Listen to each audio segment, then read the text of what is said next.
ओम शांति। 27 अगस्त 2021 बाबा के आज के महावाक्य हैं। बाबा समझाते, मीठे बच्चे, अब इस बेहद की पुरानी दुनिया का विनाश होना है, नई दुनिया स्थापन हो रही है। इसलिए नई दुनिया में चलने के लिए पवित्र बनो। प्रश्न है, परमात्मा के बारे में तुम बच्चे कौन सी वंडरफुल बात जानते हो जो मनुष्यों की समझ से बाहर है? बाबा समझाते, तुम कहते हो जैसे आत्मा ज्योति बिंदु है, वैसे परमात्मा भी अति सूक्ष्म ज्योति बिंदु है। ये वंडरफुल बातें मनुष्यों की समझ से बाहर है। कई बच्चे भी इसमें मूंझ जाते हैं। बाबा कहते, बच्चे मूंझो मत। अगर छोटे रूप में याद नहीं रहती तो बड़े रूप में याद करो। याद ज़रूर करना है। गीत है, रात के राही थक मत जाना। ओम शांति। रूहानी बच्चों को रूहानी बाप बैठ समझाते हैं, इसलिए बच्चों को आत्म अभिमानी हो बैठना है। ऐसा और कोई जगह समझाया नहीं जाता। कोई भी साधु संत ऐसे नहीं समझाते कि आत्म अभिमानी हो बैठो।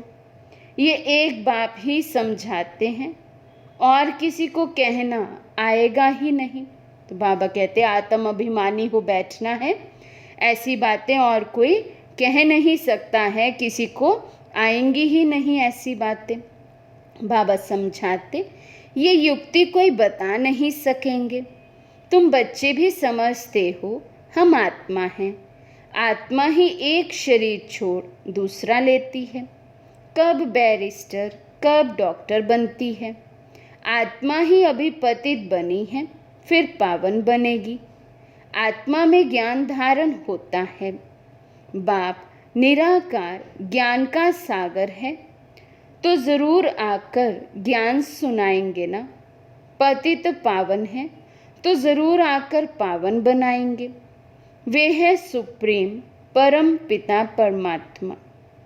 मैं तुम्हारा बाप सुप्रीम हूँ, नॉलेजफुल हूँ। मुझे अपना शरीर नहीं है।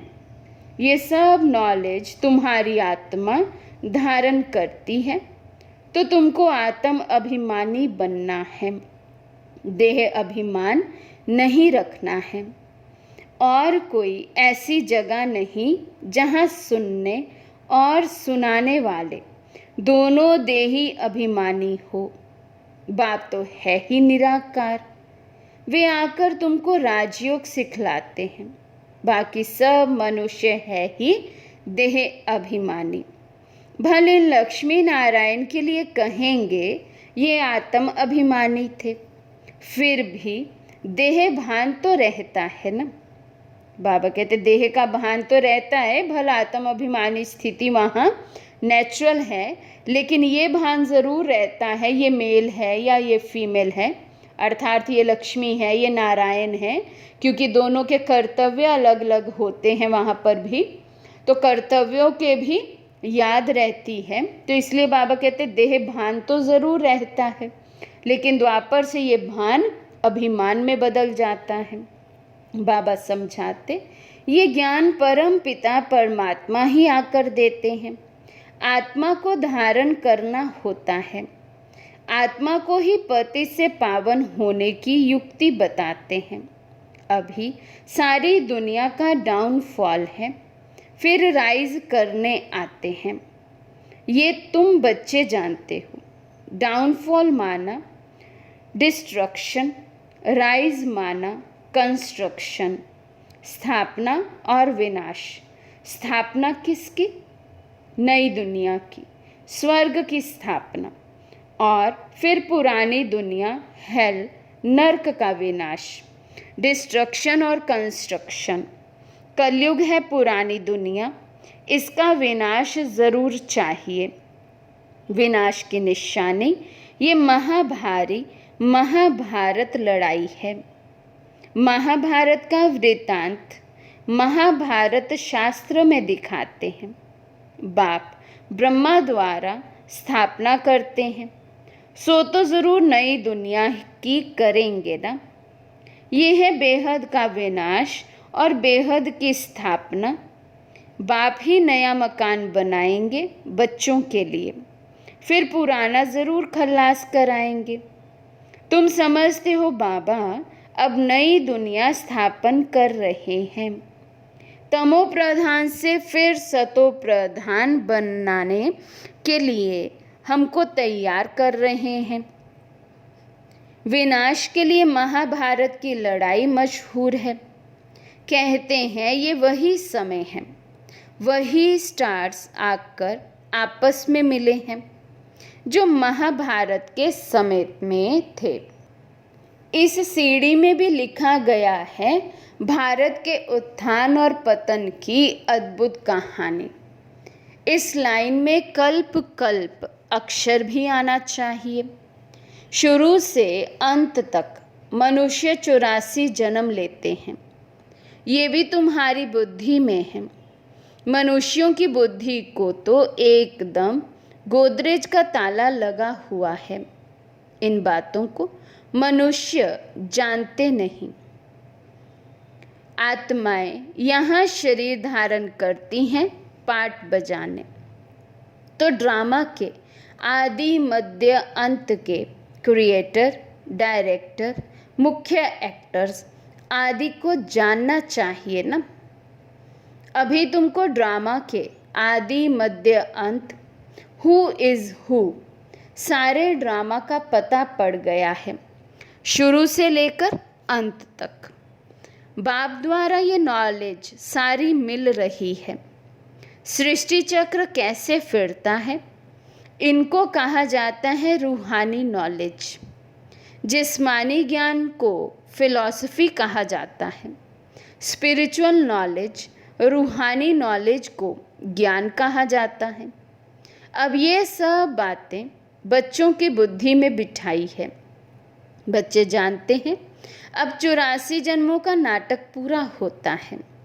अभी हम वापस जाते हैं, परंतु पतित कोई वापस जा ना सके।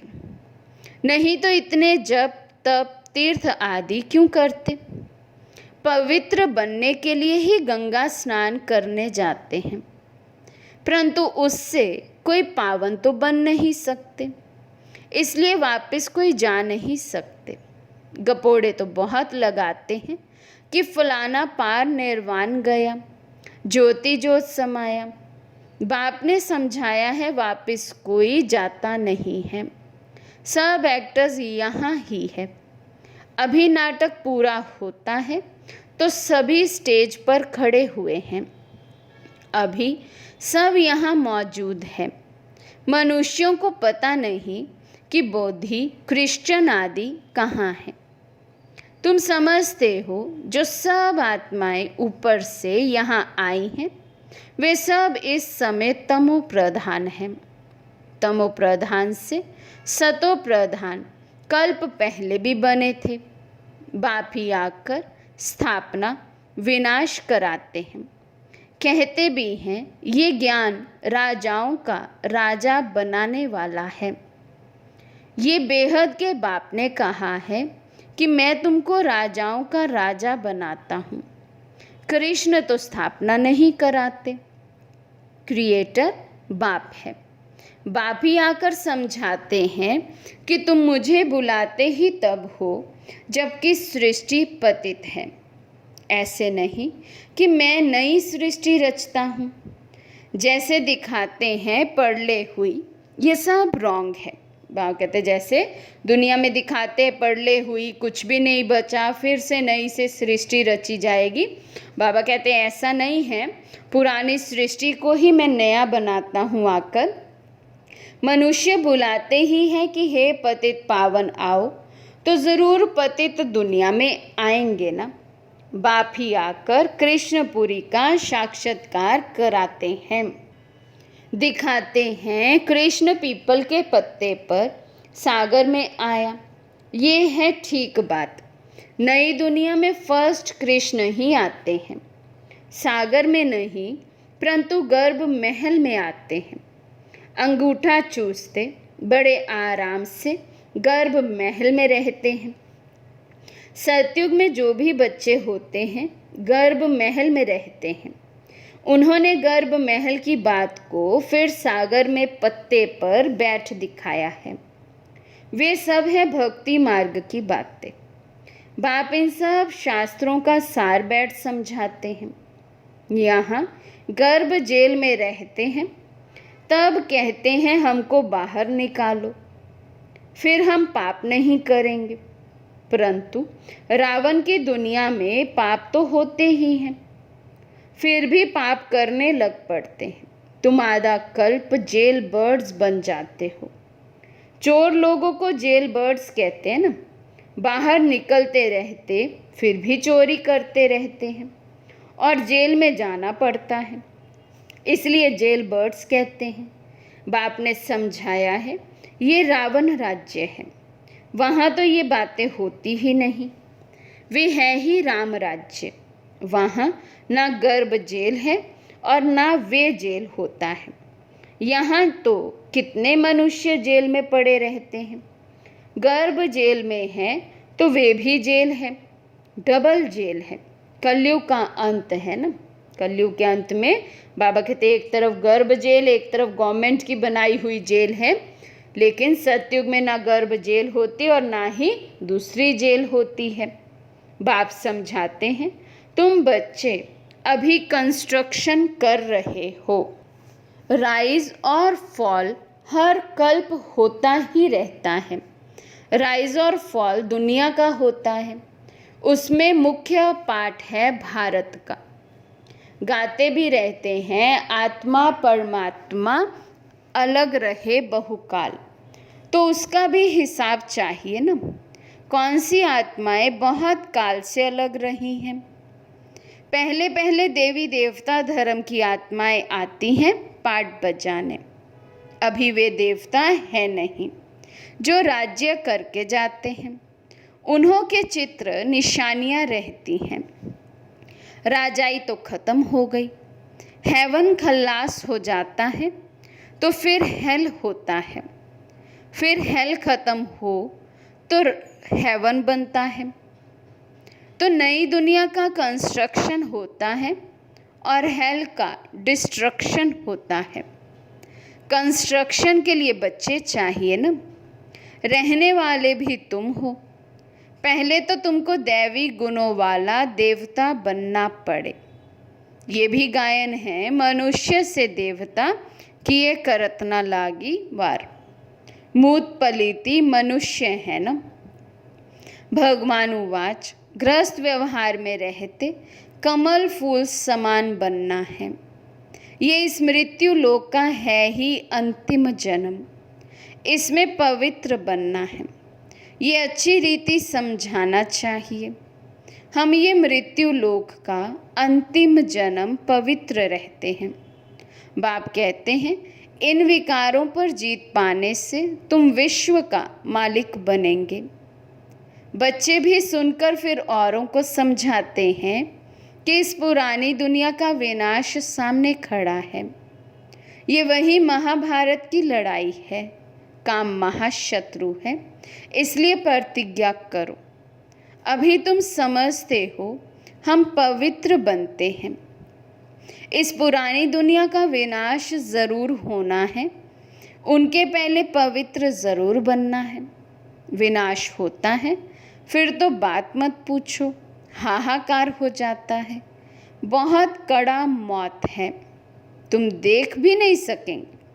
बाबा कहते विनाश के जो सीन होंगे इतने भयंकर सीन होंगे, उसको देखने के लिए बहुत ऊंच अचल अडोल स्थिति चाहिए।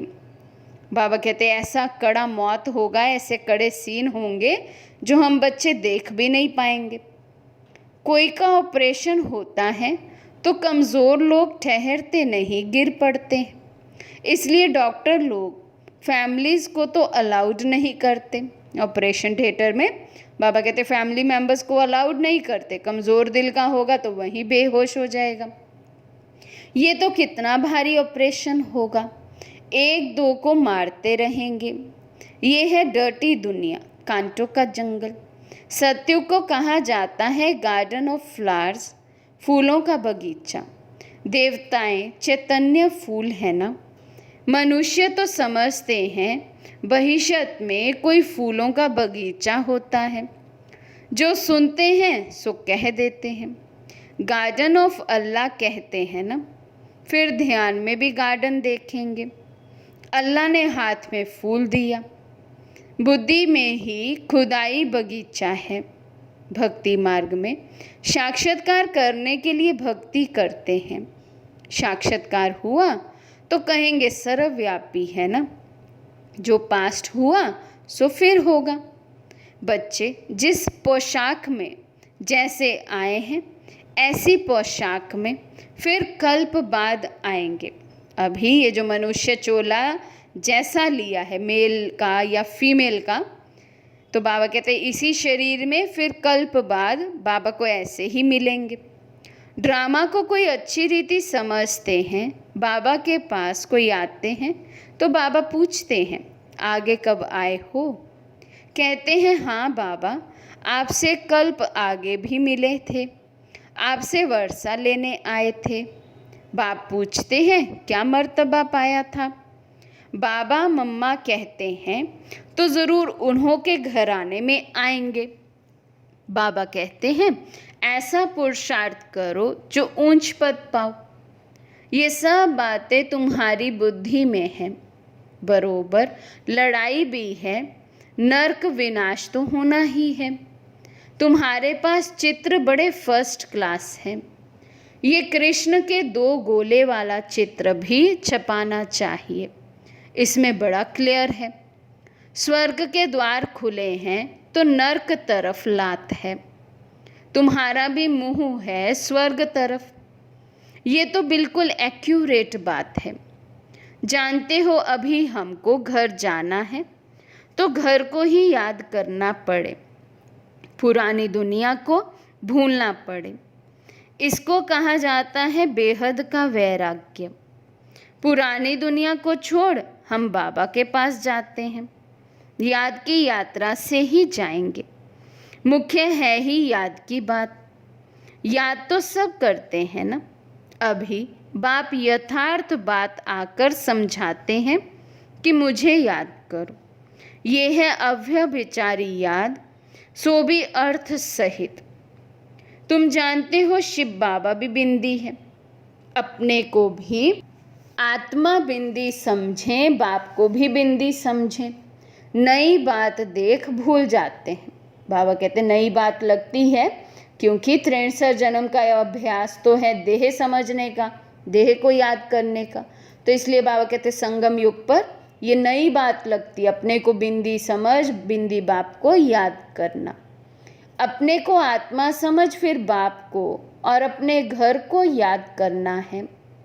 अच्छा, बिंदी छोटी लगती है, घर तो बड़ा है ना। बाबा कहते शिव बाबा छोटा है, निराकार बिंदु स्वरूप है, परमधाम तो बड़ा है, वहाँ तो कितनी सब आत्माएं हैं। तो बाबा कहते घर को याद करो। बाबा भी वहाँ रहते हैं। हम तुम वहाँ जाएंगे जहाँ बाबा रहते हैं। बिंदी याद नहीं पड़ती है। अच्छा, घर को याद करना पड़ता है ना। वे है शांति धाम और वे है सुख धाम।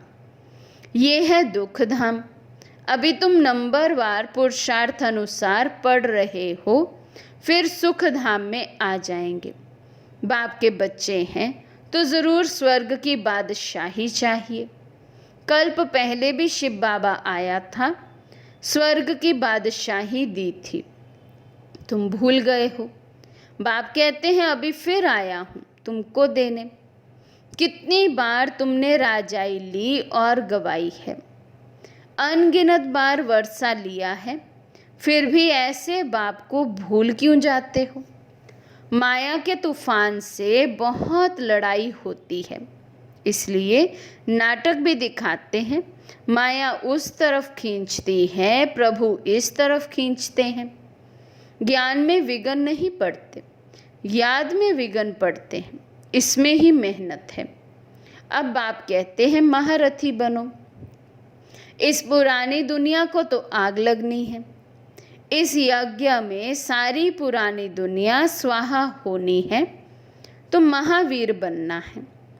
तुम बच्चों को अखंड, अटल, अडोल राज्य पाना है।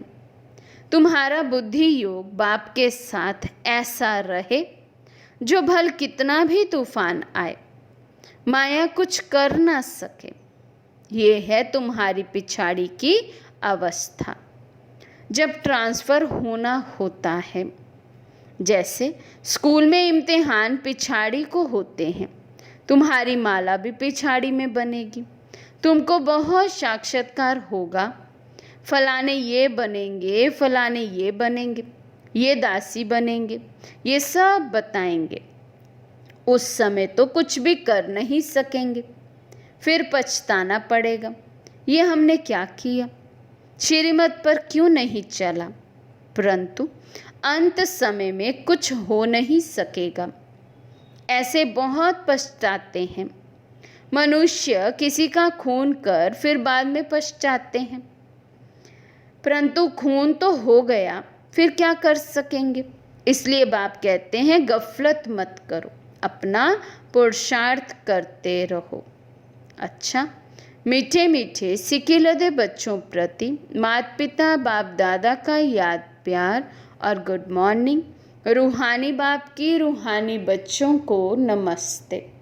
हम रूहानी बच्चों की रूहानी बाप दादा को दिल व जान शिकवा प्रेम से नमस्ते नमस्ते नमस्ते जी। धारणा के लिए मुख्य सार। फर्स्ट पॉइंट, 84 जन्मों का नाटक अभी पूरा होता है, वापस घर चलना है। इसलिए आत्म अभिमानी रह पावन बनना है, देह अभिमान मिटाना है। सेकंड पॉइंट, अर्थ सहित अपने को आत्मा बिंदु समझ बिंदु बाप की अव्यभिचारी याद में रहना है। महावीर बन अपनी अवस्था अडोल अचल बनानी है। आज का वरदान है, सर्व आत्माओं के प्रति स्नेह और शुभ चिंतक की भावना रखने वाले देही अभिमानी भव। सर्वात्माओं के प्रति स्नेह और शुभ चिंतक की भावना रखने वाले देही अभिमानी भव। जैसे महिमा करने वाली आत्मा के प्रति स्नेह की भावना रहती है, ऐसे ही जब कोई शिक्षा का इशारा देता है तो उसमें भी उस आत्मा के प्रति ऐसे ही स्नेह की शुभ चिंतन की भावना रहे कि ये मेरे लिए बड़े से बड़े शुभ चिंतक है। ऐसी स्थिति को कहा जाता है देही अभिमानी। अगर देही अभिमानी नहीं है तो ज़रूर अभिमान है। अभिमान वाला कभी अपना अपमान सहन नहीं कर सकता। स्लोगन, सदा परमात्म प्यार में खोए रहो तो दुखों की दुनिया भूल जाएगी। सदा परमात्म प्यार में खोए रहो तो दुखों की दुनिया भूल जाएगी। अच्छा, ओम शांति।